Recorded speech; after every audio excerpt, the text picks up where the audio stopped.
नमस्कार मेरे प्यारे दोस्तों, उम्मीद करता हूँ आप लोगों ने पिछला इडियम्स एंड फ्रेजेस वाला सेक्शन देख लिया होगा। आज हम आप सभी के साथ बढ़ रहे हैं next level idioms and phrases पर ही।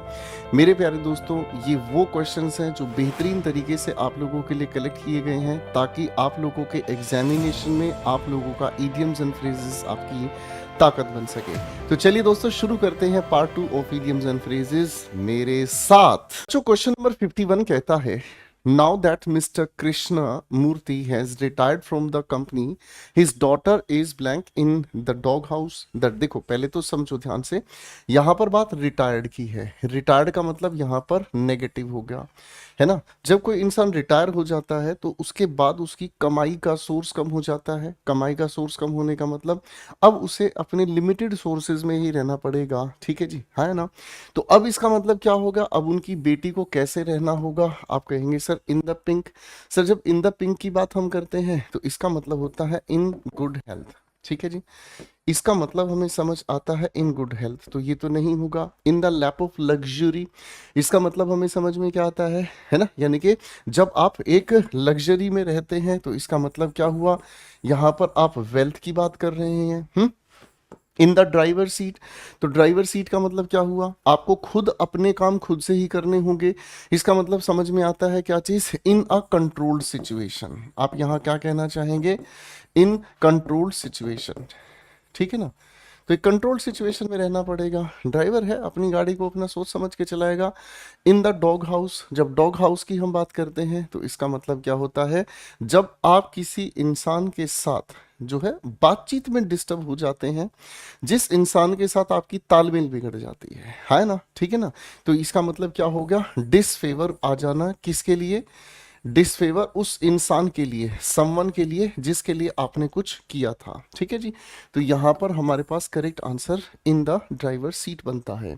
इस क्वेश्चन को देख लीजिएगा ध्यान से, अधिकतर स्टूडेंट्स इसके ए ऑप्शन को मार्क कर रहे होते हैं, पर बात कुछ और होती है दोस्तों। नेक्स्ट क्वेश्चन हमारे सामने आता है भाई, they talked over the matter of his leaving the job and going for further studies। Sir उन्होंने बात की है किसके बारे में, matter of his living the job, उसके नौकरी छोड़ने के बारे में, and going for further studies, ठीक है जी। अब यहाँ हमें क्या समझ में आता है, टॉक्ड ओवर का मतलब क्या हुआ, एक्सप्लेन। अब एक बात बताइए बच्चों, वे लोग इस मैटर को एक्सप्लेन करेंगे, सेंसिबल नहीं है कि भाई वो नौकरी छोड़कर आगे पढ़ाई के लिए जा रहा है, नहीं। सर्वे का मतलब आप जानते हैं, जब आप किसी चीज पर शोध करते हैं, ठीक है ना जी। फॉट अगेंस्ट, कौन लड़ेगा भाई किसी के खिलाफ, सिंपल आप इसके लिए क्या कह देंगे, डिस्कस्ड। इसके अलावा कोई और हमारे पास बेहतरीन आंसर नहीं बनता है, ठीक है जी। करेक्ट हो गया, हाँ है ना। यहाँ पर बात समझाने की है, यहाँ सर्वेक्षण करने की है, यहाँ किसी के विरुद्ध लड़ने की है, यहाँ सिर्फ उस चीज के बारे में जिक्र करने की बात है। क्वेश्चन 53 पर आते हैं, Rohit was blank when he took important decisions without consulting the family. Rohit was blank when he took important decisions, उसने इंपॉर्टेंट डिसीजंस लिए हैं बिना किसी के क्या कंसल्ट किए, फैमिली के साथ। इसका मतलब क्या हुआ, आप अगर कोई ऐसा डिसीजन जो अपनी फैमिली के साथ कंसल्ट किए बगैर ले लें तो इससे क्या होगा, आपको डेफिनेट सी बात है नेगेटिविटी झेलनी पड़ेगी। तो नेगेटिविटी झेलने का मतलब हमारी तरफ से कौन सा होगा भाई, आओ दोस्तों अब ध्यान से देखते हैं। Cutting the red tape, red tape को काटना, सर इसका मतलब क्या समझ में आता है, आप कहेंगे एलिमिनेट करने की कोशिश आप करेंगे। एलिमिनेट करेंगे आप लोग किस चीज को, टू मच ऑफिशियल ड्यूटीज, ठीक है ना जी। यानी कि जब औपचारिकताओं को आप कम करने का काम करेंगे, ठीक है ना, क्या करेंगे, जब आप औपचारिकताओं को कम करने का काम करते हैं, ठीक है ना। आप इसी की जगह ये भी कह सकते हैं टू मच ब्यूरोक्रेसी,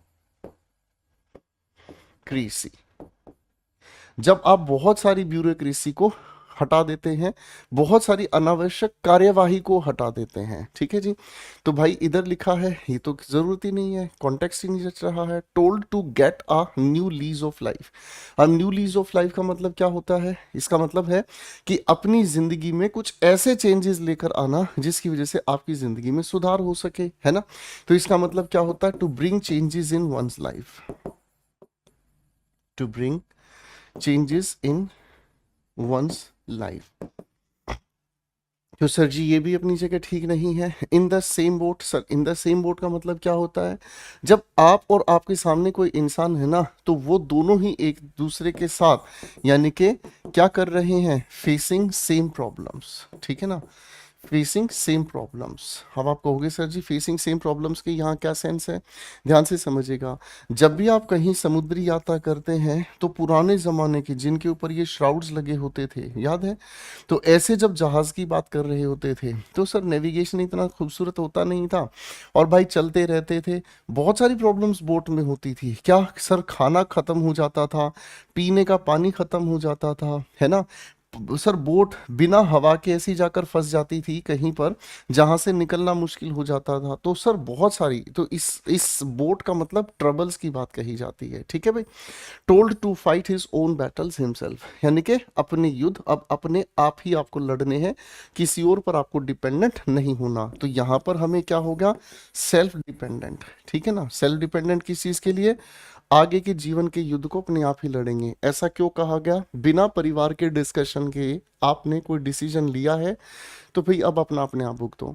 जितने भी लोग लव मैरिज करते हैं तो उनको अक्सर फैमिली यही कहती है कि तुम्हारी अपनी पसंद से शादी है, आगे अगर तुम्हारे झगड़े होते हैं, पंगे होते हैं, डिस्कशन खराब होता है तो तुम जानो तुम्हारा काम जाने, है भाई। क्वेश्चन नंबर 54 पर आ जाओ बच्चों, क्या कहता है, ध्यान से देखते हैं। Radha is unable to continue working in this office, Radha able नहीं है इस ऑफिस में लगातार काम करने के लिए। Hard work is blank on her health, अब हार्ड वर्क जो है ना वो उसकी हेल्थ पर क्या है, कंटिन्यू नहीं करने योग्य है। देखो बेटा एबल नहीं है ना, अनेबल का मतलब somebody who is not able, continue नहीं कर सकती, यानी कि हेल्थ किस कैटेगरी में चली गई, खराब की कैटेगरी में चलेगी, माइनस कैटेगरी में चलेगी। तो अब हमें यहाँ देखना कौन सा आंसर हो सकता है। Making her meet both hands, इसका मतलब क्या होता है, किसी तरह से गुजारा चलाना, किसी तरीके से गुजारा चलाना। तो मैं अगर इसका अर्थ निकालने की कोशिश करूं तो इसका अर्थ निकल कर आता है मैनेजेस फाइनेंसेस, ठीक है ना, अपना भाई किसी तरीके से गुजारा चलाया जा रहा है। Blowing hot and cold, sir blowing hot and cold का मतलब होता है वो इंसान जिसका दोहरा व्यवहार होता है, इसी को आप अंग्रेजी में कहते हैं इनडिसिजिव बिहेवियर, इसी को आप कहते हैं बच्चों इनडिसिजिव बिहेवियर, ठीक है ना। अगर हम इसको कहने की कोशिश करते हैं तो दोहरा व्यवहार, ठीक है भाई, फाइन। कीपिंग एन आई, किसका मतलब क्या होता है, वॉच क्लोजली, यानी कि किसी चीज पर नजर रखना, ठीक है ना। इसका मतलब होता है टू बी अलर्ट, ठीक है ना। या फिर अगर हम इसी चीज को कहने की कोशिश करते हैं, इसका मतलब होता है टू वॉच क्लोजली, बहुत ध्यान से किसी पर नजर रखना। तो बाबू ये तो सब अपनी जगह गलत हो गए। Taking a tall on, taking a tall on का मतलब हमें क्या समझ में आता है, इसका मतलब समझ में आता है जो टोल का मतलब क्या होता है, टोल का मतलब होता है टैक्स, टोल का मतलब होता है टैक्स। अब आप अगर कहीं पर जा रहे हैं, आप अगर कहीं पर जा रहे हैं और दोस्तों आप लोगों को रोका जाता है इस तरीके के बैरियर लगाकर, है ना, ऊपर लिखा होता है NHAI आपका स्वागत करता है, और यहाँ अगर लिखा हुआ आपको मिल जाए टोल टैक्स, अगर यहाँ आपको लिखा मिल जाए टोल टैक्स, तो आप समझ लीजिएगा ये सुपरफ्लूअस क्वेश्चन आपको मुफ्त में पढ़ा रहा है। क्यों? टोल का मतलब ही टैक्स है, ठीक है। तो टोल के साथ अगर टैक्स आप लोगों ने लिखा देखा तो मान लीजिए ये आपको फ्री में सुपरफ्लूअस का क्वेश्चन पढ़ा रहा है।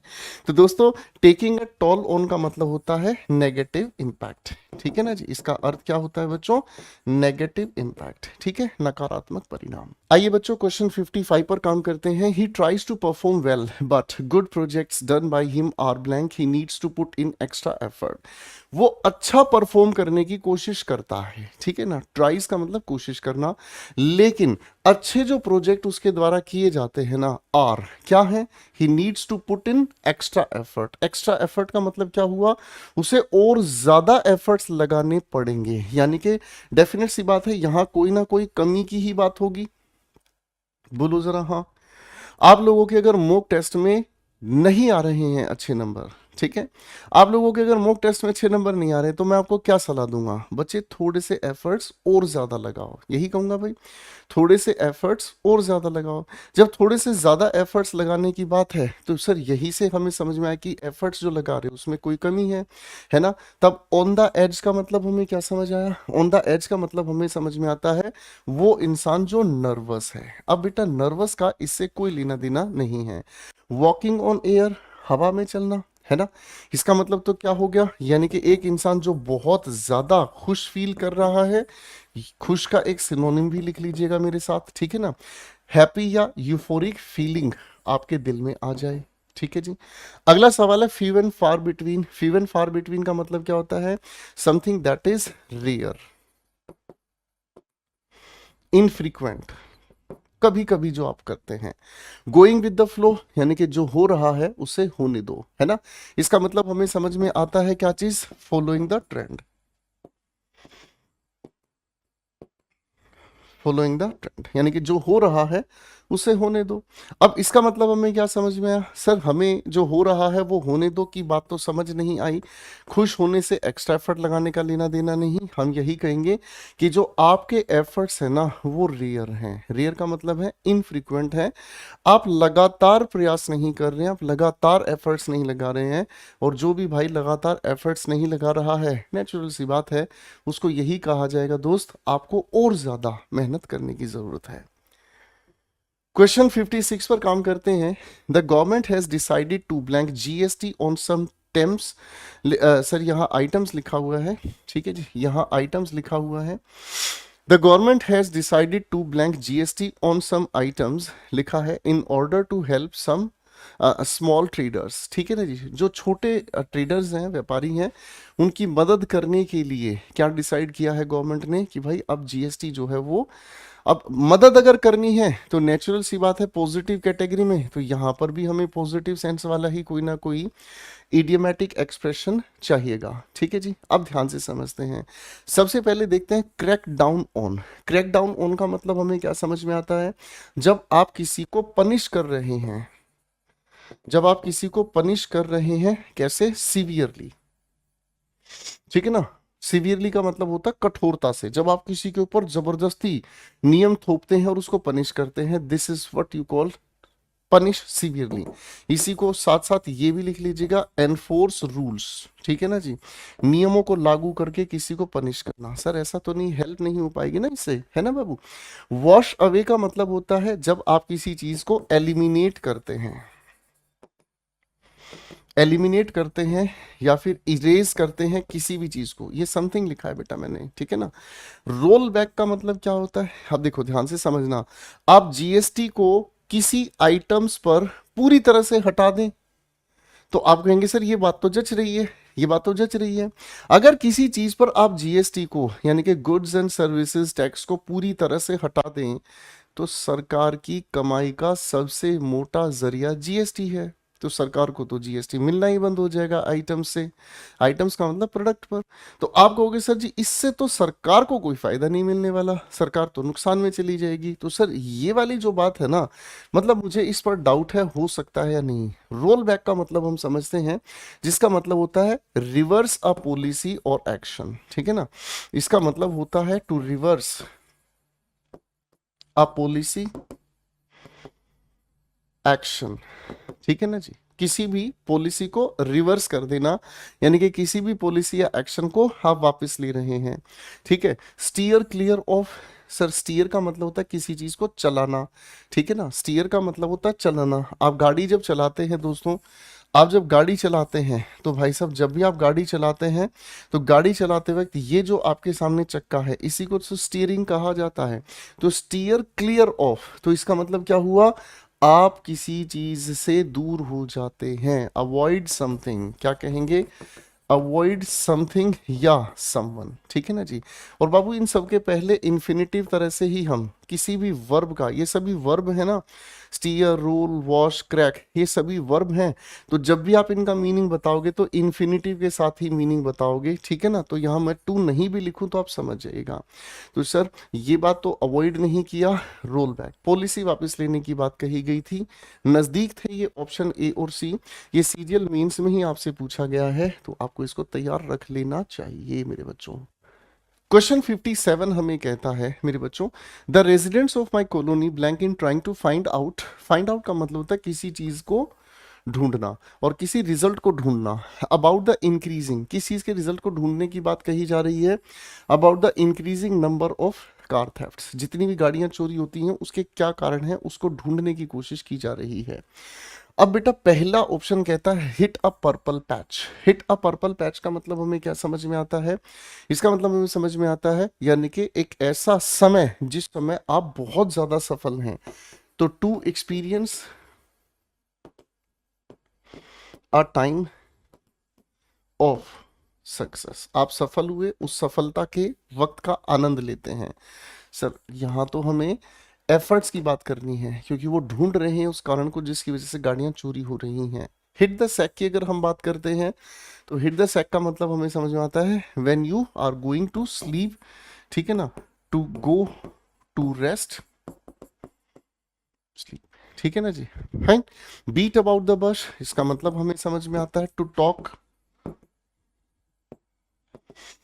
इनडायरेक्टली, ठीक है ना, घुमा फिरा कर अपनी बात को कहना। पुल्ड ऑल द स्टॉप्स, तो इसका मतलब हमें क्या कहना है, to make every possible effort, हर संभव प्रयास करने की कोशिश करना। तो यही अपनी जगह जचता है, क्यों, क्योंकि रेजिडेंट्स हर संभव प्रयास कर रहे हैं इस बात का पता लगाने के लिए आखिर कार चोरी कैसे हो रही है इतनी बड़ी संख्या में। Now we have question 58, ladies and gentleman, question 58 देखते हैं।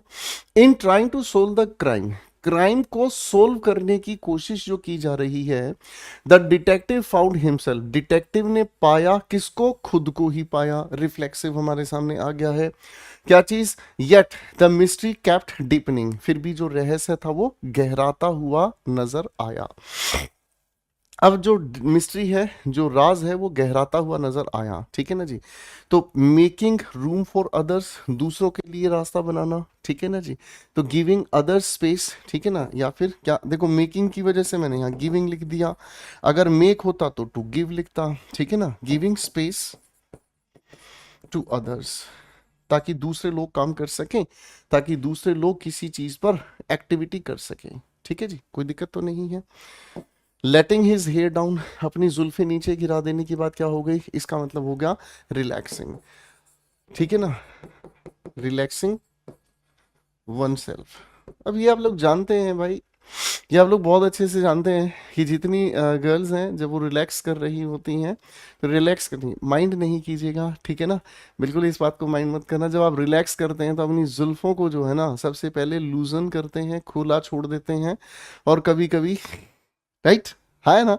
अगर मैं सही हूं तो जरा कमेंट में मुझे जरूर बताइएगा, ठीक है ना। भाई मैंने भी अपने घर पर देखा है, अधिकतर बहन है, बेटियां हैं, सब हैं, तो देखा है कि वो जब रिलैक्स करती हैं तो जुल्फें खोल के and they scratch their scalp, जुल्फें ऐसे गिरा लेते हैं, ठीक है। अच्छा एक सवाल मैं आपसे पूछना चाहूंगा बेटा, मेरी क्लास में जब आप पढ़ते हैं, मेरी क्लास में आप जब पढ़ते हैं, ये पूरा सेशन मैं आपको रिकॉर्डेड देता हूँ, क्या कभी ऐसा तो नहीं होता कि पूरी क्लास को आप जब देखते हैं तो मन में बोरियत आ जाती है, मन में ऐसा सवाल आ जाता है कि यार क्या करें इतना सारा कुछ पढ़ गए हैं, या फिर मन ऐसा करता है कि क्लास शुरू होती है सर, बिल्कुल एंड तक नॉन स्टॉप हम देखते चले जाते हैं। तो आप अपनी इस फीडबैक को ज़रूर मुझे बताइएगा, क्या आप मेरी क्लास में बोर तो नहीं होते हैं, ठीक है, मुझे आंसर की इंतज़ार रहेगी दोस्तों। अब मेरे बच्चों हमें आगे देखना है रिलैक्सिंग वन सेल्फ, तो सर ये वाली बात नहीं है। बीटिंग हिज ब्रेन्स आउट, तो सर कोई भी क्राइम को सोल्व करने में डिटेक्टिव अपने दिमाग को पूरी तरह से क्या करेगा, सोच में, ठीक है ना, यानी कि थिंकिंग हार्ड, गहराई से सोचने की कोशिश करेगा भाई साहब, ठीक है जी। बीटिंग द बश, सर ये तो पुरानी बात हो गई, इधर उधर बात करना, घुमा फिरा कर बात करना, ठीक है भाई। चलिए क्वेश्चन 59 कहता है to show a clean pair of heels, to show a clean pair of heels, अपनी एड़ियां बिल्कुल साफ दिखाना, इसका मतलब भाग जाना है ना, इसका मतलब भाग जाना। टू क्लीन शूज फास्ट, जूते साफ करना जल्दी से, हैं जी, ये तो बिल्कुल गलत हो जाएगा। ठीक है, तो ये बिल्कुल गलत हो गया, है ना। आप इसको भी कहना चाहें तो कह सकते हैं run away. Show clean shoes, show clean shoes का मतलब क्या होता है, साफ सुथरे जूते दिखाना। तो ये बेसिकली कोई इडियम है ही नहीं, इसका तो दूर दूर तक कोई मीनिंग नहीं है। शो क्लीन फीट, सर इसका मतलब होता है जब आप when you try to be honest. अब देखो बेटा, जब मैं मीनिंग लिख रहा हूं तो यहां अगर वर्ब है तो इसके आगे टू लिखना अंडरस्टूड है, to be honest. To run fast, ठीक है जी, तो अब टू रन फास्ट अपने आप में ही इसका सबसे सटीक आंसर बन जाता है, ठीक है ना। फाइन, तेजी से दौड़ना। यहां सिर्फ है रन अवे का मतलब बचकर भाग जाना, ठीक है ना। यहां इसका मतलब हमें समझ में आता है टू अवॉइड अ सिचुएशन। कितना नजदीक क्वेश्चन का आंसर आपको फंसा के दिया है, ठीक है जी। अच्छा लगा सवाल देखकर मेरे बच्चों को। आइए बच्चों क्वेश्चन 60 पर काम करते हैं। His deep study of the case, उसने जो डीप स्टडी किया है केस को, अनकवर्ड मोर प्रॉब्लम्स, उससे और ज्यादा ही प्रॉब्लम्स सामने आनी शुरू हुई। वाह, his deep study of the case uncovered more problems, ठीक है जी। अब ध्यान से समझेंगे। ओपनड अ पेंडोरास बॉक्स, बिल्कुल यही इसका करेक्ट आंसर है भाई। जब बहुत सारी समस्याओं का घर हो जाता है उसे हम पेंडोरास बॉक्स कहने की कोशिश करते हैं, ठीक है ना जी। यानी कि इसका मतलब अगर हम समझने का काम करें, अनलीस्ड, खोल दिया किस चीज को, मैनी प्रॉब्लम्स को। किसको खोल दिया भाई, मैनी प्रॉब्लम्स को। क्वेश्चन नंबर 2 की बात करते हैं, option 2, open the fire on, इसका मतलब क्या होता है, इसका मतलब होता है टू, ओपन सेकंड फॉर्म है तो मीनिंग बताने के लिए मैं क्या करूंगा, स्टार्टेड क्रिटिसिज्म। क्रिटिसिज्म की जगह आप फायर भी कह सकते हैं, गोलियां चलाना। ओपन कॉन्वर्सेशन, इसका मतलब होता है, इसका मतलब क्या होगा, ब्रोक द आइस, बातचीत शुरू कर दी, बातचीत शुरू कर दी भैया, हटाओ हटाओ। ओपनड अ सीजन ऑन, तो सीजन की तो कोई सेंस यहाँ है नहीं, ठीक है जी। इसका मतलब हमें समझ में आता है, ओपन द सीजन ऑन का मतलब बिल्कुल वही हो गया, क्या चीज, बिल्कुल यही मीनिंग, किसी के ऊपर क्रिटिसिज्म शुरू कर देना। और कोई इसके नजदीक आंसर नहीं बनता है भाई।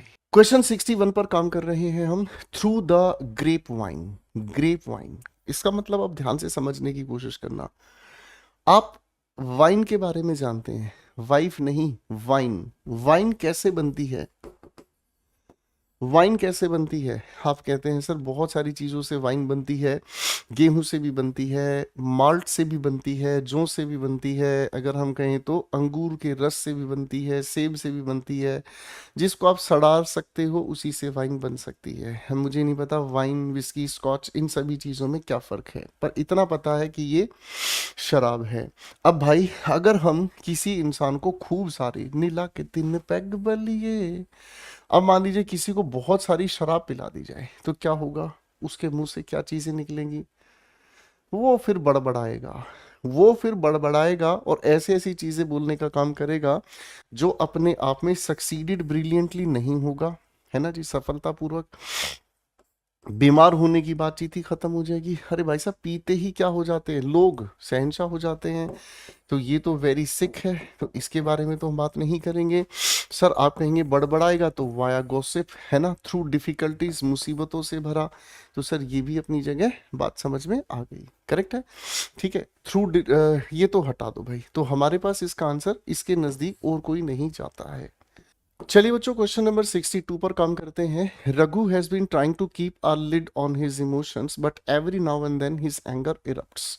देखो जी, इरप्ट का मतलब समझिएगा, किसी भी ज्वालामुखी को अगर आप ध्यान से देखेंगे तो ज्वालामुखी फूट पड़ता है, and this is what you call erupts, ठीक है जी। एवरी नाउ एंड देन का मतलब होता है कभी कभी, ठीक है ना जी। तो अगर हम इसको कहने की कोशिश करें तो इसका अर्थ निकल कर आता है बच्चों फ्रीक्वेंटली, या फिर अगर हम कहना चाहें तो नेगेटिव सेंस में रेयरली, ठीक है ना जी। लेकिन मुझे लगता है यहाँ पर इस लिखे हुए क्वेश्चन में अंडरलाइन गलत किया है। एक्चुअल में ये हमें समझना है to keep a lid on his emotions, अपने इमोशंस पर लिड रख लेना। दोस्तों ये लिड क्या होती है मैं आपको समझाता हूँ। आपके घर पर एक पेन है, फ्राइंग पैन, ठीक है जी। इसके ऊपर एक आप लिड रखते हैं, किस लिए रखते हैं लिड को? ताकि इसके अंदर जो भी आप छोंक रखते हैं, सब्जी रखते हैं, वो गर्म रहे, या हो सकता है किसी चीज को भाप को पकाने के लिए। तो ये जो हिस्सा है इसे हम कहते हैं लिड। लिड का पर्पस होता है किसी चीज को कंट्रोल करना। लिड का पर्पस होता है किसी चीज को कंट्रोल करना। Make things difficult for someone, मुश्किल बना देना किसी चीज को नहीं। Either take less care of your appearance too और relax completely and enjoy yourself. Sir enjoy की बात नहीं, गुस्से की बात, नेगेटिव की बात है। Leave someone at a time when they need you to stay and help them, बिल्कुल भी नहीं। तो यही होगा, कंट्रोल करने का आंसर यही है, किसी चीज को कंट्रोल करना किसी लेवल पर ताकि ये और ज्यादा ना बढ़ सके। तो यही इसका एक बेहतरीन आंसर हो जाता है। आइए बच्चों क्वेश्चन 63 पर काम करते हैं। Appeal to Caesar. देखिए सीजर की अगर हम बात करते हैं तो सीजर रोम का एक बहुत बड़ा मिलिट्री मैन था, जिसके अंदर एम्बिशन थी कि वो एक राजा बने, ठीक है। जब वो राजा बनने की अपने दिल में एम्बिशन रखता था तो वो मिलिट्री मैन होने के, ठीक है ना जी, यानी कि आप कह लीजिएगा एक सेना अध्यक्ष था। लेकिन उसके सामने किसी की हिम्मत नहीं थी कि वो किसी को मतलब बोलने की हिम्मत दे, ठीक है ना। तो रोम में राजा की कोई खास इतनी प्रथा थी नहीं, लेकिन सभी लोगों को ये महसूस धीरे धीरे होने लग गया था कि सीजर ही सबसे बड़ा राजा है। तो इसका मतलब अगर अपील की जा रही है सीजर को तो ये अपने आप में किस चीज को रिफ्लेक्ट करता है? हाईएस्ट ऑथोरिटी, सबसे ज्यादा बड़ी पावर, ठीक है बच्चों। अब सबसे बड़ी ज्यादा पावर की अगर यहां पर बात कही जा रही है तो एक ऐसी authority given to a foolish person. Sir foolish person की तो बात नहीं हो पाएगी, क्यों? क्योंकि ये एक मिलिट्री मैन है। तो और मिलिट्री का मतलब, मिलिट्री बेसिकली रोम में मिलिट्री नहीं कहेंगे हम, सैनिक टुकड़ियों में सबसे ज्यादा मतलब ताकतवर, सबसे ज्यादा स्किल्ड, सबसे ज्यादा समझदार ये इंसान था। तो फुलिश कहने की वजह से ये वाली बात तो हमारे सामने चली गई बेटा, ठीक है जी, हाँ है ना। इस वाली बातचीत में तो दम नहीं है, ठीक है। अब हमारे सामने आती है दूसरी बात, ठीक है ना। अब अगर हम इसको कहेंगे ना, किसी को अगर मतलब अथॉरिटी ऐसे इंसान को दे दे जो फुलिश है, तो इसको हम कहते हैं क्या चीज? लोडेड गन, ठीक है ना। इसको हम क्या कह देते हैं? Loaded gun. ये हम किस सेंस में कह देते हैं? इडियमेटिक सेंस में। लोडेड गन का मतलब हमें समझ में आता है कि ये ऐसी कारतूस है पता नहीं किसके हाथों में फट जाए, ठीक है जी। आता है to expect good from wrong person, गलत इंसान से कोई चीज एक्सपेक्ट करना। सर यहाँ तो आप अपील ही तो कर रहे हैं, अपील ही तो कर रहे हैं। जब अपील कर रहे हैं तो अपील पॉइंट ऑफ व्यू पर आ जाओ। अरे बोलो हाँ है ना, ठीक है जी। तो इसका मतलब हमें समझ में आता है, इसका मीनिंग क्या समझ में आता है? Pearls from swine,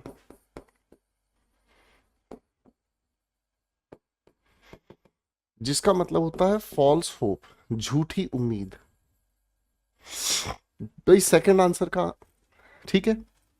to live in a false reality, false reality के बारे में मतलब जो है नहीं उसके बारे में सोचना, तो इसे आप क्या कहेंगे? फूल्स पैराडाइज, मूर्ख इंसान का अपना स्वर्ग होता है। तो बेटा जी ये भी अपनी तरफ से गया, एक ही हो गया। अपील हम कर रहे हैं हाईएस्ट पॉसिबल अथॉरिटी को जो इस बात का डिसीजन ले सकता है, करेक्ट है। तो ये अपने आप में क्या हो गया? Supreme appeal.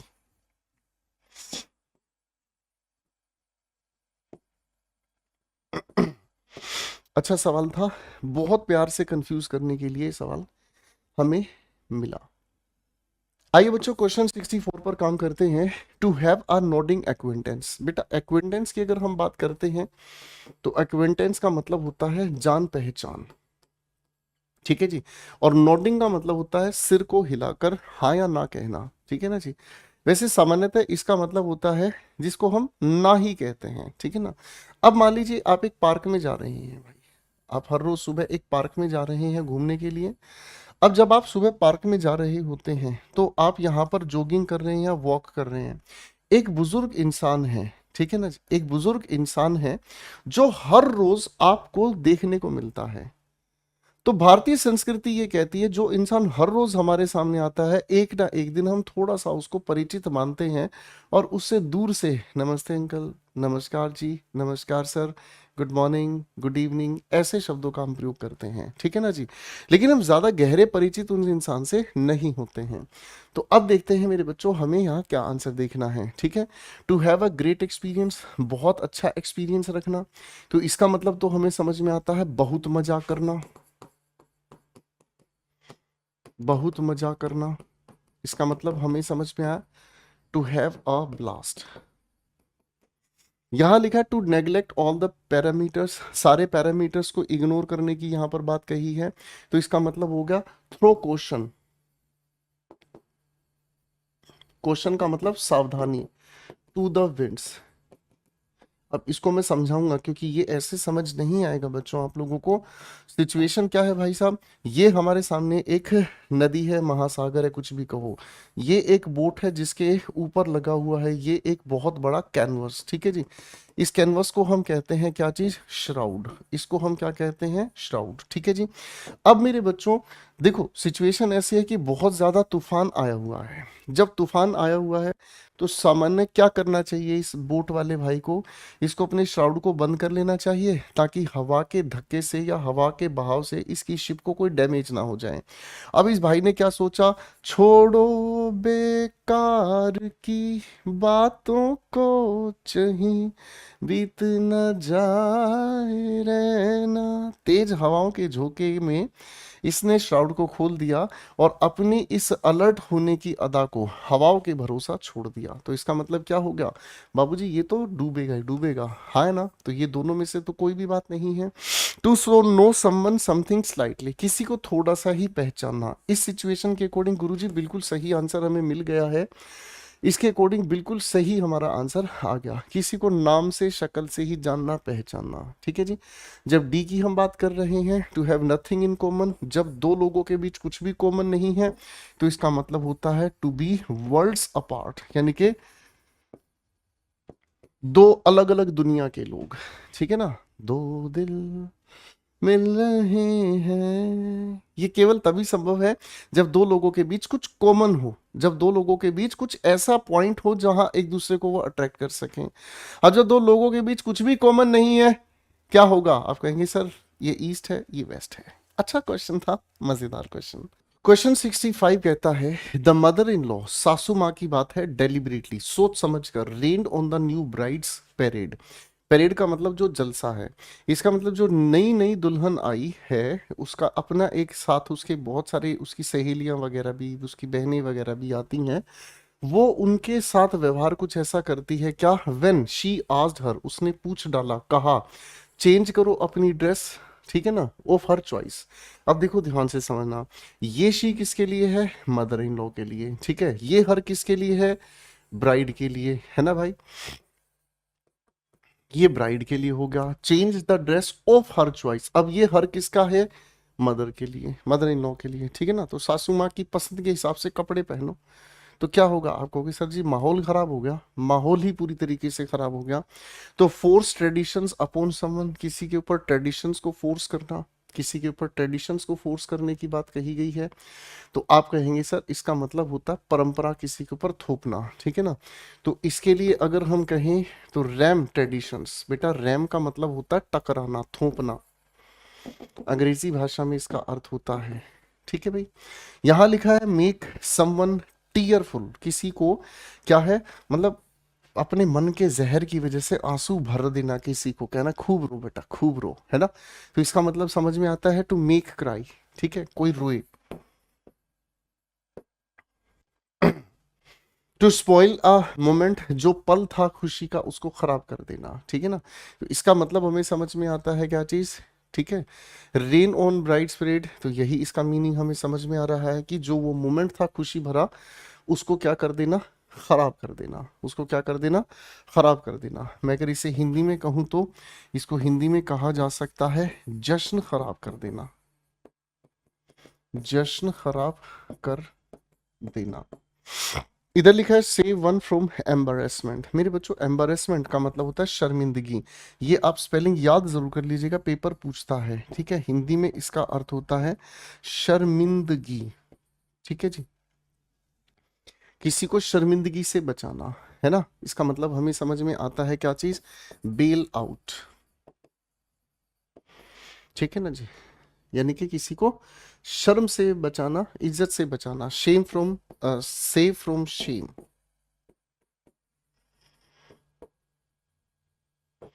तो भाई यहाँ पर ज्यादा बेहतर यही आंसर बचता है, ठीक है ना। अब आप कहोगे सर यहाँ पर ये क्यों बचता है आंसर हमारे सामने। यहाँ पर किसी को रुलाया भी तो जा सकता है, किसी के ऊपर ट्रेडिशन भी तो थोप दिया जा सकता है। सर बात अगर ये होती ना, रेन्ड ऑन द न्यू ब्राइड, अगर बात सिर्फ यहीं तक होती तो इन दोनों में से कोई भी आंसर आप लगा सकते हैं। यहाँ पर इसने इसके जलसे की बात कही गई है ना। जलसे की बात कही गई है। जलसे को और अच्छे से समझाता हूँ। जैसे घुड़चड़ी होती है, जब दूल्हा घोड़े पे चढ़कर भाई साहब टन टन टन टन टन टन जा रहा होता है, ठीक है ना। और वहां पर अचानक से कोई महाराज है जो ऊपर गोली चलाने की बजाय नीचे गोली चला देते हैं, है ना। और किसी को उड़ा दिया, तो उन्होंने क्या कर दिया, पूरे जलसे को खराब कर दिया। क्यों भाई साहब, किसी की हत्या हो जाती है, पुलिस आती है, सबको बिठा लेती है, आ जाओ भाई तुम्हारे फेरे अब पुलिस थाने में ही होंगे। Got it. तो इस परेड ने जस्टिफाई करा दिया हमारे सामने सी आंसर, नहीं तो कोई भी आंसर हम बना सकते थे। आइए बच्चे क्वेश्चन नंबर 66 पर काम करते हैं। You can ask mister Dinkar for anything. Mister Dinkar से आप कुछ भी मांग सकते हैं, कह सकते हैं, ठीक है ना जी। फाइन। आस्क के साथ जब फोर जुड़ जाता है तो ये रिक्वेस्ट वाले नेचर में डिमांड करना होता है। ही वुड गिव यू, वो आपको देंगे, you the shirt of his back, ठीक है ना जी।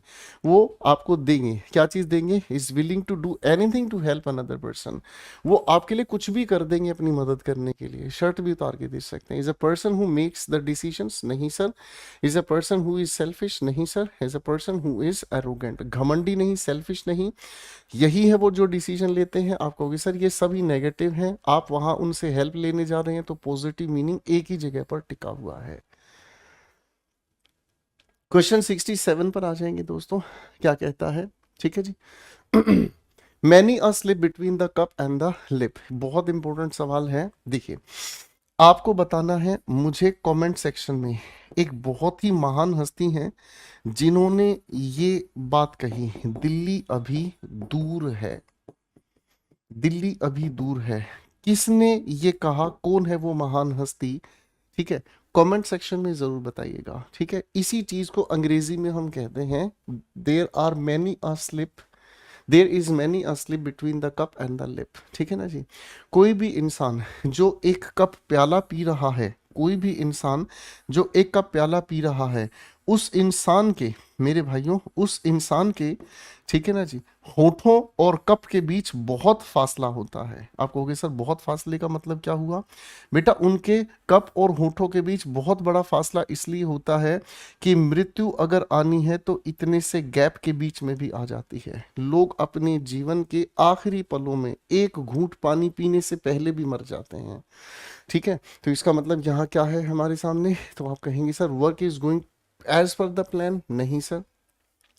कप इज स्लिपरी, नहीं सर, फिसलने वाला कप नहीं है। टी इज टू हॉट, नहीं सर। आप कहेंगे बुरा होने के लिए कभी भी हो सकता है before the task is finished, correct, ठीक है।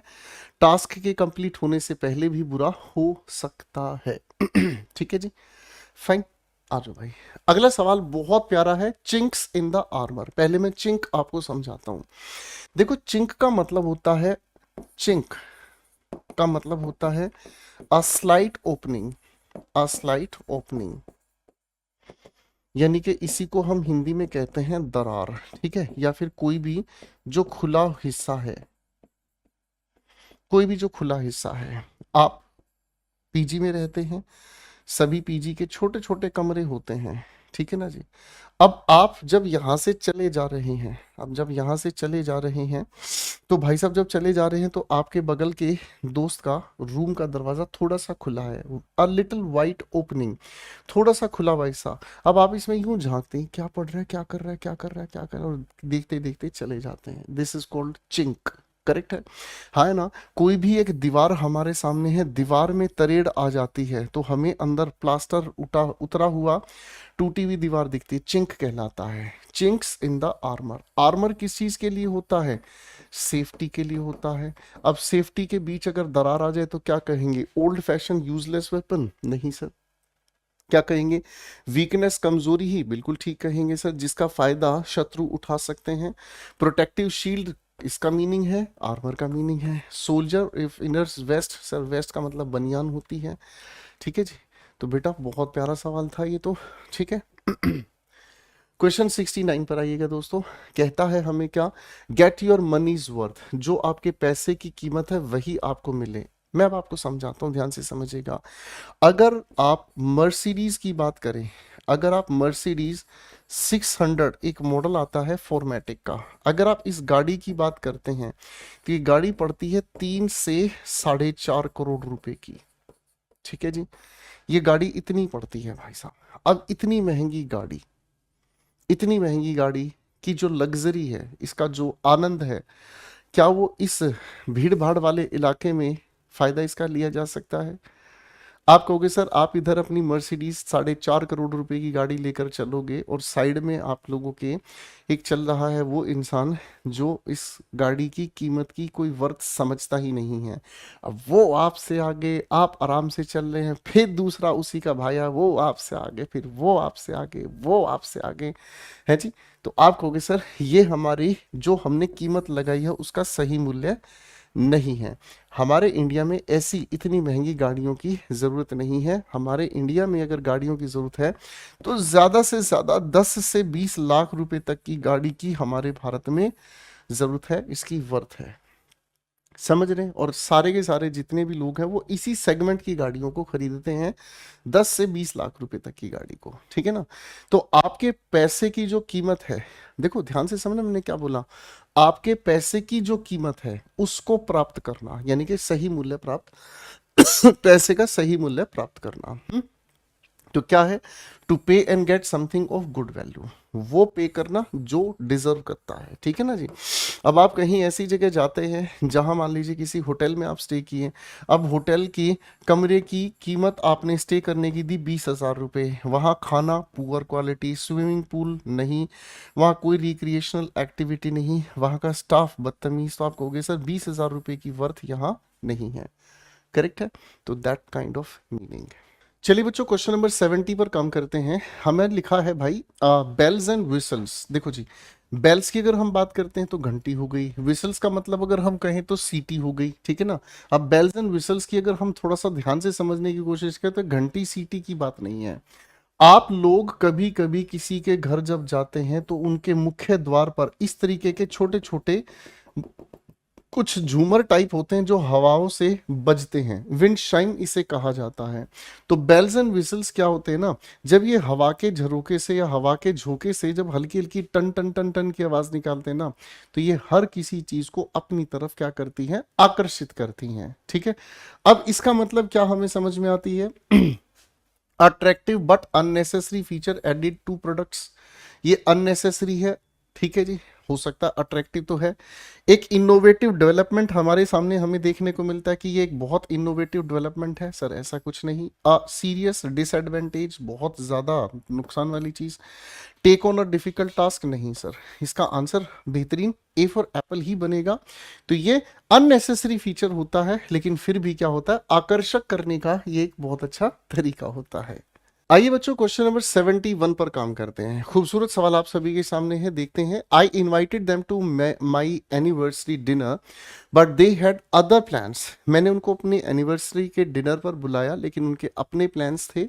सो they decided to politely decline with the implication that they may come at a later date. ठीक है ना जी। उन्होंने इस बात के साथ हमारे प्रस्ताव को ठुकरा दिया कि वो कभी और आएंगे। ठीक है ना जी। अब ध्यान से समझने की कोशिश करेंगे भाई क्या कहना ये चाहता है। अब ये कहता है दोस्त हमारे सामने, जब हम किसी चीज को सावधानी से लेते हैं तो ये कहता है took it with a grain of salt.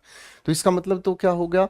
जब हम किसी चीज को लेकर थोड़े से सतर्क हो जाते हैं तो इसका मतलब क्या हो गया? To be sceptical. स्केप्टिकल का मतलब क्या होता है, जो किसी पर आप जब शक करते हैं तो आप हो जाते हैं कॉशियस, अलर्ट हो जाते हैं। तो सर अलर्ट होने की तो बात है नहीं, क्योंकि वो उस दिन आ नहीं पाए, किसी और दिन प्लान था कहीं और जाने का। To take a rain check, to take a rain check का मतलब क्या होता है, किसी चीज को पोस्टपोन कर देना, पोस्टपोन कर देना। तो जो भाई उनका कोई और प्लान है तो उनके डिनर को आज नहीं कभी और, ये आंसर बन जाता है। To spoil a moment, moment को खराब करना, ठीक है ना, ये तो हम अभी थोड़ी देर पहले भी पढ़कर आए हैं। Call it a day, call it a day का मतलब क्या होता है, जब आप दिन में काम करना बंद कर देते हैं। मेरी बात समझ रहे हैं, ठीक है ना। टू स्टॉप वर्किंग, बच्चों वर्किंग की यहाँ पर कोई बात नहीं है, ठीक है।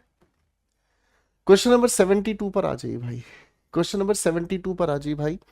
आपको सेलेक्ट करना है appropriate meaning of this idiom, keep your pants on, ठीक है ना जी।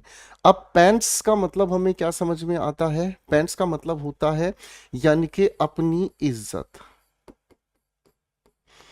पैंट्स पहना जाता है जब किसी ड्यूटी पर आप हैं। ऑन का मतलब क्या होता है, कंटिन्यू रखना। कीप योर पैंट्स ऑन, तो इन दोनों में से कोई भी अर्थ निकाल सकते हैं। टू मेक थिंग्स प्रॉपर, चीजों को प्रॉपर रखना, किसी भी चीज को प्रॉपर रखना सर होने के लिए ये हो सकता है। अरे हाँ है ना, मेरी बात समझ रहे हैं, ठीक है, फाइन, हो सकता है। To work like a tailor, tailor की तरह काम करना सर, इसको तो हटा ही दीजिए। To wear the dress neatly sir शाब्दिक अर्थ नहीं होगा। To keep and calm and quiet, बिल्कुल सही हो गया। जब इज्जत बचाए रखने की बात है, आपको कोई कितना भी एंग्री क्यों ना कर ले, आपको कितना ही मेंटल पेन क्यों ना हो, भड़कना क्यों ना हो, लेकिन फिर भी आप शांत रहते हैं, इसी को हम कहते हैं कीप योर पैंट्स ऑन, इसी को हम कहते हैं to keep your pants on.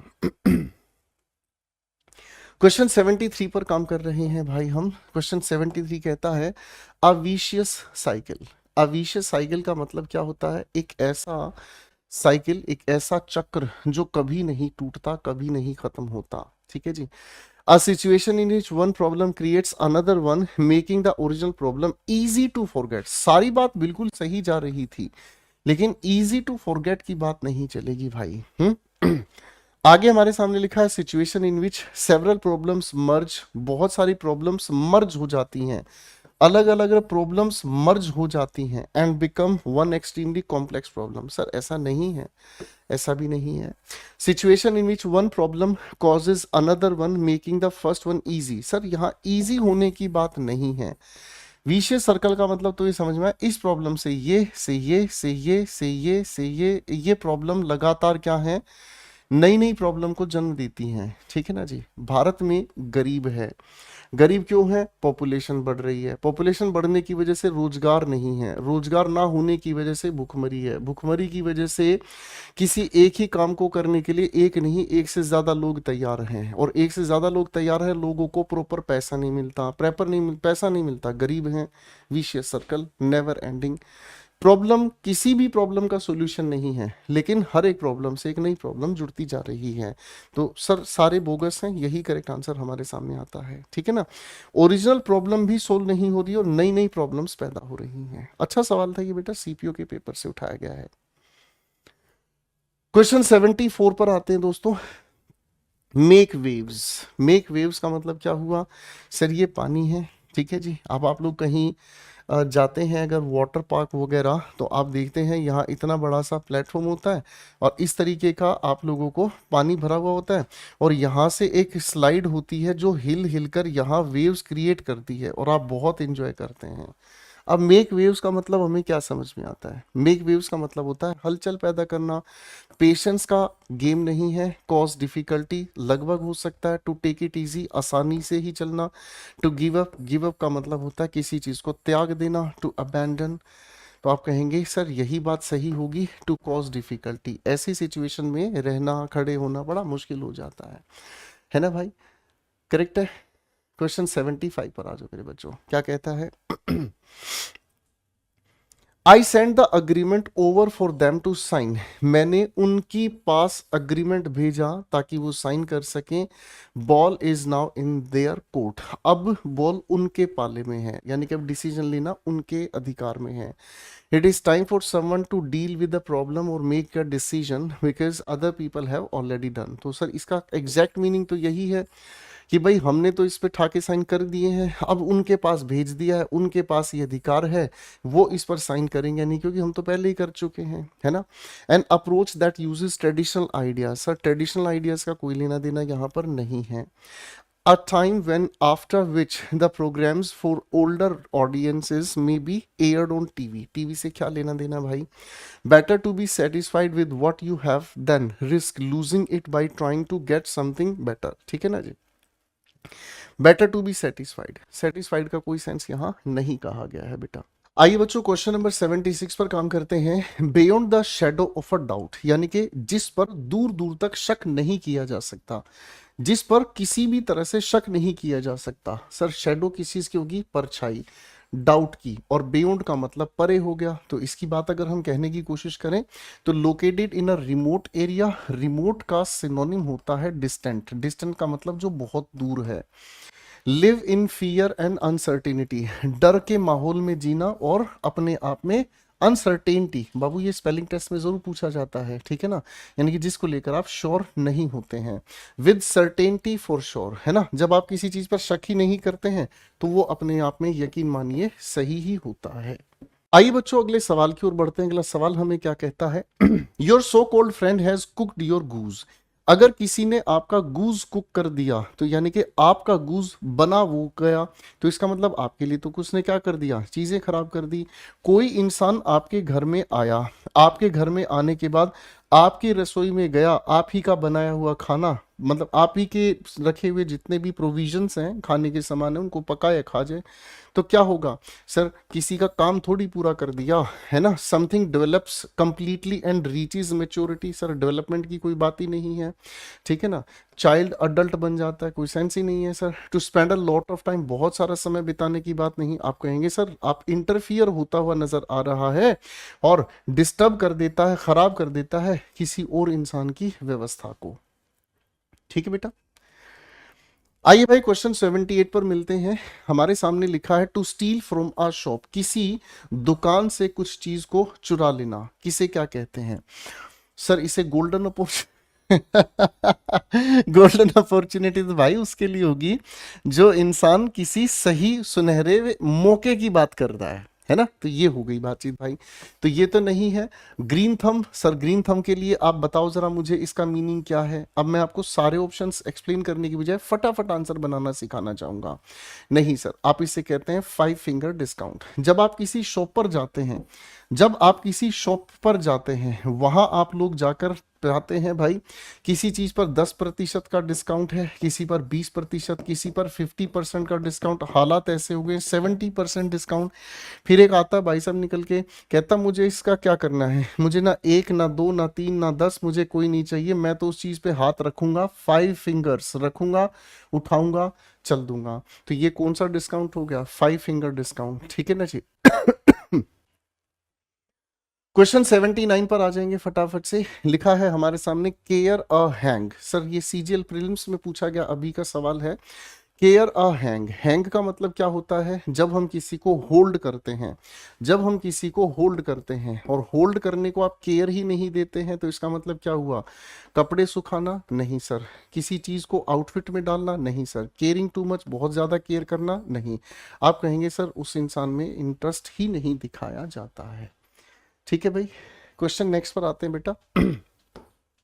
After months of dedication and effort I finally completed the marathon, मैंने मैराथन पूरा कर लिया। I can really blank for this accomplishment, ठीक है ना। अब आप यहाँ क्या कहेंगे, eat like a horse.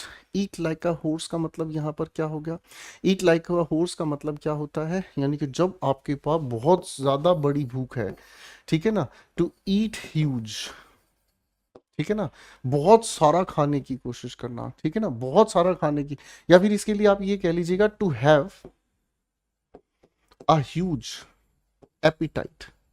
Appetite का मतलब हम कहते हैं हंगर को, बहुत बड़ी भूख होना, ठीक है ना जी, है ना। तो बेटा ये तो बात अपनी जगह वैलिड नहीं है, ठीक है ना जी। Up a creek without a paddle, up a creek without a paddle का मतलब हमें समझ में आता है to be in a difficult situation, इसका मतलब होता है to be in a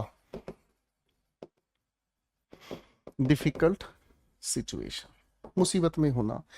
blow hot and cold, इसका मतलब क्या होता है? जब कोई इंसान डिसाइड नहीं कर पाता, इसका मतलब होता है टू बी इनडिसीजिव। जब डिसाइड नहीं कर पाते हैं आप क्या करने वाले हैं, तो ये सब गए भैया correct answer. PAT my self on the back, यानी कि अपनी फीट थपथपा सकता हूँ, ठीक है ना। तो इसका मतलब हमें समझ में आता है बेटा क्या चीज, टू प्रेज वन सेल्फ। आइए बच्चा पार्टी अगले सवाल की ओर बढ़ते हैं। हमारे सामने लिखा हुआ क्रिएचर ऑफ हैबिट, यानी कि एक ऐसा प्राणी जो आदतन किसी काम को करता है। तो इसका मतलब क्या हुआ, मीन पर्सन। मीन का मतलब तो हो गया सेल्फिश, जो सिर्फ अपने से मतलब रखता है, ठीक है भाई। अगला सवाल है बैड हैबिट, बुरी आदत। तो ये भी गया, ये भी गया। अ फेथफुल डॉग, सर ये इसको तो लोयल हम कहते हैं, लोयल वफादारी, ठीक है ना जी। आप कहेंगे सर एक ऐसा इंसान जो एक ही काम को बार बार करता है, आदतन किसी काम को करता है। क्वेश्चन 82 पर आते हैं। लिखा है हमारे सामने लेट द डस्ट सेटल, यानी कि जो धूल उड़ी हुई है इसको सेटल होने दो। भाई किसी सिचुएशन में धूल का एक अंबार उड़ा हुआ है, आप यहाँ खड़े हैं, ऐसी सिचुएशन में आपको कुछ दिखेगा ही नहीं। आप यही तो कहोगे सर पहले इस सारी की सारी धूल को सेटल होने दो गुरुजी। जब सारी धूल सेटल हो जाएगी फिर क्लियर विजन हो जाएगा हमारे सामने। To make use of a situation, स्थिति का प्रयोग करना। Wait for the other person to make a move, नहीं सर आप चेस थोड़ी खेल रहे हैं। To make a space tidy, नहीं, आप कहेंगे इंतजार करना जब सारी चीजें क्लियर हो जाएं, सर्टेन हो जाएं, स्पष्ट हो जाएं, तभी इस कदम को आगे बढ़ाएंगे। आइए बच्चे अगले सवाल की ओर बढ़ते हैं। हमारे सामने क्या लिखा हुआ है ध्यान से देखने की कोशिश करते हैं। ये एक अद्भुत सवाल है दोस्तों, IBACO से उठाया गया है और सवाल हमारे सामने लिखा है इनमें से कौन सी फॉलोइंग स्टेटमेंट करेक्ट यूज बताती है किक्ड अप और रोका। किक्ड अप और रोका, किक्ड अप का मतलब होता है किसी चीज को लात मार देना, ठीक है जी। किक्ड अप और रो का मतलब होता है कॉज्ड ट्रबल। मैं यहां इसका अर्थ लिख देता हूं, कॉज्ड ट्रबल, यानी कि जो स्थिति थी ना उसको आपने क्या कर दिया, आपने कहा उस स्थिति को आपने हिला दिया। मेरी बात समझ रहे हैं, यानी कि किसी तरह की ट्रबल को कॉज कर दिया, कंट्रोवर्सी को, या किसी तरह का डिस्टरबेंस क्रिएट कर दिया। अब देखते हैं दोस्तों क्या कहता है। Even if we are not able to help our friends we should not treat them coldly and formally, नहीं होगा सर इसका कोई भी सेंस, ठीक है भाई। द मशीन ऑपरेटर, ठीक है, जो मशीन ऑपरेटर है हमारे सामने, created a big fuss when he was admonished, जब उसको डांट पड़ी for not following the instructions correctly, नहीं sir. Success is important but not by resorting to unfair means, यानी कि मतलब गलत रास्ते, गलत तरह के काम से हम लोगों को सक्सेस नहीं पानी चाहिए। Brothers have been running around ever since they had a dispute, उनके बीच आपस में झगड़ा है, ठीक है ना, इस तब से वो एक दूसरे से दूर ही जा रहे हैं, ठीक है ना, इधर उधर जा रहे हैं जब से उनका जमीन का झगड़ा पड़ा है। नजरों में सारे गलत हैं। अब हमें देखना है कॉज्ड ट्रबल कौन सी हमारे सामने हो गई। सर क्रिएटेड अ बिग फस, यही छिपा हुआ रिस्तम था, यही छिपा हुआ रिस्तम था कि भाई साहब उन्होंने बहुत ज्यादा ड्रामा क्रिएट किया, ठीक है ना जी, फाइन। उसने बहुत ड्रामा क्रिएट किया क्योंकि उसको डांट पड़ी, उसने इंस्ट्रक्शंस को सही से फॉलो नहीं किया। तो बी ऑप्शन नहीं, स्टेटमेंट बी के अंदर इसका आंसर सही बनता है दोस्तों। इसका मतलब हिंदी में निकालेंगे तो विवाद पैदा कर दिया। अगला सवाल है दोस्तों हमारे सामने, the candidate blamed the persistent traffic jam, जो लगातार ट्रैफिक जैम होता है कैंडिडेट ने उस पर आरोप लगाया as reason of his being late and the interviewer, ठीक है, उसके देरी से आने का कारण बता दिया है, ठीक है ना। His being late and the interviewer believed him though he was not convinced, ठीक है ना, हालांकि उसने विश्वास तो कर लिया, हालांकि वो उस पर पूरी तरह विश्वास कर नहीं पाया, ठीक है जी। तो मेरे बच्चों यहां हमें 84 के लिए आंसर देना है, क्या चीज, give the benefit of doubt, ठीक है जी, करेक्ट आंसर है। क्रिकेट में बहुत बार आपने ऐसा देखा होगा कि जब भी कोई फील्डर कोई किसी कैच को पकड़ता है और वो जमीन पर गिरता है, तो कई बार कैमरा उस एंगल से उस चीज को कैप्चर नहीं कर पाता और लगता ऐसा है जैसे कि फील्डर ने बॉल को पकड़ा है, जमीन से उसका हाथ टच है। तो ये चीज एग्जैक्टली कंफर्म नहीं हो पाती है, ये चीज एग्जैक्टली कंफर्म नहीं हो पाती है ठीक है भाई। तो ऐसे बेनिफिट ऑफ डाउट दिया जाता है कि चलो ठीक है, फील्डर की कॉल है, फील्डर ने पकड़ा है कैच, तो मान लेते हैं कैच पकड़ा, आउट हो गया, ठीक है ना। चेंज हिज ट्यून, अपना धुन बदल लेना। चेंज हिज ट्यून का मतलब क्या होता है, जब कोई भी इंसान अपना बिहेवियर चेंज कर लेता है, यानी कि एक ऐसा इंसान जो अपना एटीट्यूड ही चेंज कर लेता है। ठीक है। थॉट एरर, गलती करना इंसान का काम, माफ करना भगवान का काम, सर जस्टिफाइड नहीं है। डिड नॉट जज the book by its cover, देखने से किसी को जज नहीं करना चाहिए, जो हकीकत है उस पर आपको थोड़ा सा मेहनत करना चाहिए। ठीक है जी। आइए बच्चे अगले क्वेश्चन की ओर बढ़ते हैं। Scrape the barrel, scrape the barrel, sir barrel क्या होता है। बैरल की अगर हम बात करें तो ये एक बड़ा सा इस तरीके का कैनिस्टर होता है लकड़ी का, जिसके अंदर वाइन को सड़ाने के लिए भरा जाता है। ठीक है ना जी। अब इसका मतलब हमें क्या समझ में आता है, इसको हम समझने की कोशिश करते हैं कैसे। ट्राइंग टू फाइंड समथिंग, किसी चीज को ढूंढना नहीं। ठीक है। हाइडिंग समथिंग, किसी चीज को छिपाना नहीं। Using all the ways to achieve the desired result, किसी चीज को पाने का अंतिम प्रयास करना। ठीक है ना। तो आप कहेंगे नहीं सर, सर नहीं। शराबी इंसान से पूछो, जो इंसान शराब का शौकीन होता है और जब वो शराब की बोतल से शराब पीता है, तो भाई साहब ध्यान से समझना, वो इंसान शराब के आखिरी कतरे को भी नहीं छोड़ना चाहता। वो भाई वैसे तो ग्लास भर भर के पीता है, लेकिन उसकी पूरी कोशिश ये रहती है, उसकी पूरी कोशिश ये रहती है, तो बेटा वो एक बूंद के कतरे के लिए भी आखिरी प्रयास करता है कि ये सारा जो मधुशाला है मैं पी जाऊं। ठीक है ना। जो आखिरी बैरल की भी आखिरी बूंद को निकाल के पीना चाहता है। ठीक है। टॉफी नोज्ड, पेपर में पूछा हुआ सवाल है बेटा सीपीयू में।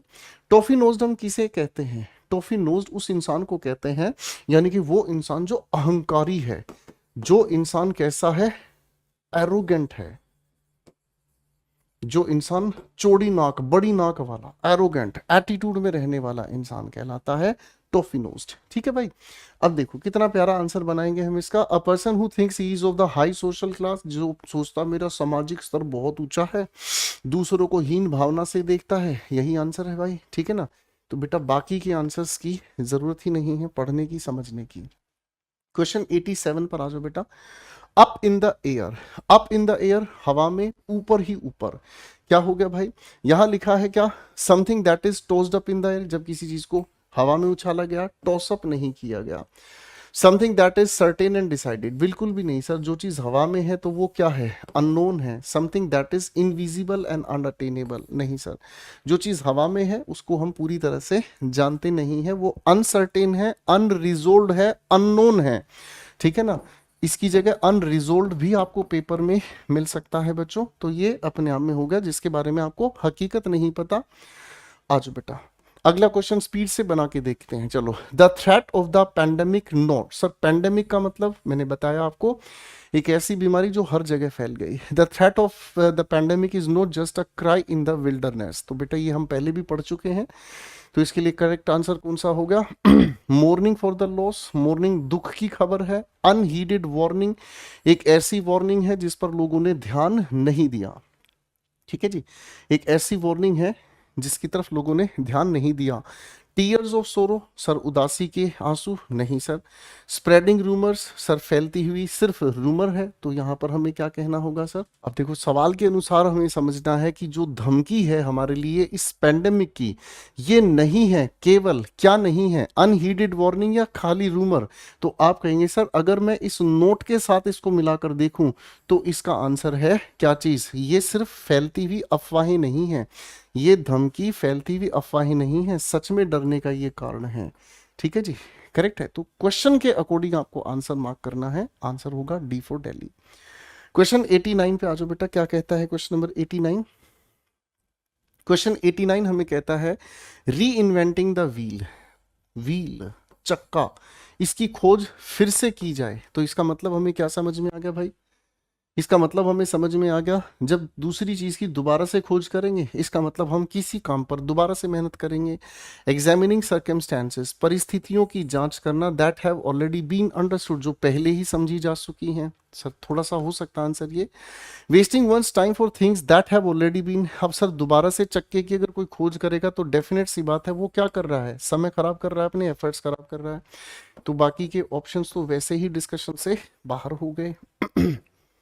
Question 90, with might and mean. With might and mean का मतलब होता है पूरी ताकत से, विद फुल रिस्क, जोखिम की बात नहीं, फुल फोर्स हो सकता है, कॉन्फिडेंस की बात नहीं, पूरे आशीर्वाद की बात नहीं।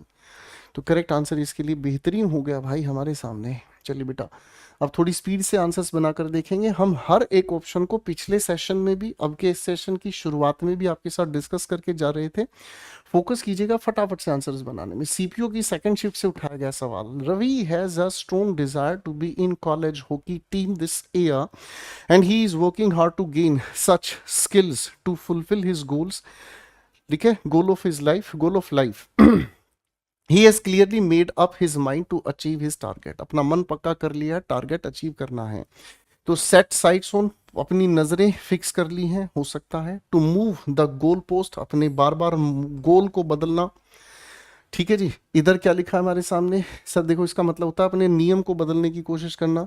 To rise to the occasion, to rise to the occasion का मतलब हमें समझ में आता है जब हम किसी चैलेंज को एक्सेप्ट करते हैं। Meet the challenge, meet the challenge, challenge को स्वीकार करना। बाबू ये भी नहीं चलेगा यहाँ पर। To make the cut, to make the cut का मतलब हमें क्या समझ में आया, इसका मतलब हमें समझ में आता है जो क्राइटेरिया है ना, ठीक है ना, उसको पा लेना। मीट द क्राइटेरिया, किसी चीज को करने की जो कंडीशन है, क्राइटेरिया है, उसको पा लेना। तो भाई आंसर इसका अलावा और कोई, सॉरी सॉरी सॉरी सॉरी, ये नहीं बेटा, आंसर इसके अलावा कोई और नहीं। उसने अपनी नजरें टिका ली है, जो कुछ करना है अब यही करना है, यही पाना है। आप में से भी बहुत सारे बच्चे हैं जिन्होंने अपना निर्णय ले लिया है कि अब मुझे बस सीजीएल पर ही फोकस करना है, अब मुझे एक दिन घर वालों को एक अच्छी वर्दी वाली नौकरी पाकर ही दिखाना है मुझे, और जीवन में कुछ करना ही नहीं है। तो you have set your site on. Richa was provoking her neighbours. Provoke का मतलब होता है भड़काना, सिनोनिम कहेंगे तो इग्नाइटिंग। रिचा भड़का रही थी अपने पड़ोसियों को, against her maid Shanta who spoke against her, जो उसके खिलाफ बोली, but none of them responded, किसी ने उसकी बात पर ध्यान ही दही नहीं दिया। तो भाई भड़काना, इसका मतलब किसी के बारे में क्या करना है, किसी को किसी काम के लिए प्रोत्साहित करना। ठीक है ना, स्मेलिंग अ रैट, डाउट करना, एगिंग ऑन, भड़काना, प्रोत्साहित करना। ठीक है ना जी, तो किसी काम के लिए मोटिवेट करना, ठीक है ना, बट जीरो रिजल्ट उसका देखने को मिले। कैरिंग द कन्विक्शन, यानी कि जो रिवाज है उसको चलना। ठीक है ना, तो इसका मतलब हमें समझ में आता है क्या, बीइंग कॉन्फिडेंट, बीइंग कॉन्फिडेंट। ठीक है जी, ये भी गया। राइजिंग लाइक अ फिनिक्स, तो इसका मतलब तो होता है टू हैव रीबर्थ, पुनर्जन्म ले लेना या पुनर्जन्म हो जाना। ठीक है जी, यहाँ हैव की जगह आप ये भी कह सकते हैं टू बी रिबोर्न अगेन। क्वेश्चन 92 हमारे सामने है, क्या कहता है, ध्यान से देखते हैं। Drastic times call for drastic measures. ठीक है ना, बुरे वक्त में बुरे कदम उठाने पड़ते हैं। When you are extremely desperate, you need to take extremely desperate actions. जब बुरे हालात हों तो आपको बुरे कदम उठाने पड़ जाते हैं। यही आंसर है भाई। Don't rely it on it until you sure, है ना, पहले इस्तेमाल करें फिर विश्वास करें, साबुन थोड़ी बेचना भाई। Something that ends at the last minute, और बिल्कुल अंतिम पलों पर होना, ये at 11th hour पढ़ा है आप लोगों ने। ठीक है ना जी, इसका मतलब है at 11th hour। Do not pull all your resources in one possibility, एक ही संभावना में सारे अपने ऑप्शंस खत्म नहीं कर देने चाहिए। Question 94, method to my madness.